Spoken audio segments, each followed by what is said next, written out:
Кыргыз элинин улуу акыны, кыргыз адабиятынын классиги Темиркулу Мөталиев эскерилди. Чыган акындын 110 жылдыгына арналган илимий практикалык конференция Улуттук илимдер академиясында өтүп, ага окумуштуу илимпоздор, акын жазуучулар, коомдук ишмерлер жана акындын жакындары катышты. Анда кыргыз улуттук адабиятын өнүктүрүүгө зор салымын кошкон Темиркулу Мөталиевден кыргыз адабиятындагы орду, чыгармаларындагы идеялык тематикалык өзгөчөлүктөр жөнүндө кеңири сөз болду.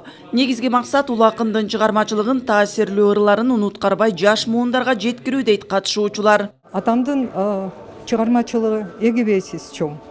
Ушуну бир илимпоздор, адабиятчылар кичине баштап, изилдеп, элге жеткирип ырларын биз ушуну баштайлы деп келатабыз.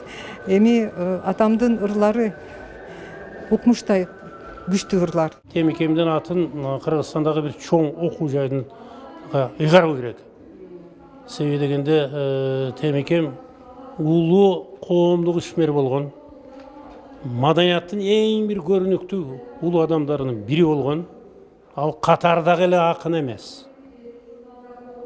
Ошондуктан биз кыргыздар колдо бар алтындын баркы жок деген улуу сөздү айтабыз дагы кээде биз аткарбайбыз.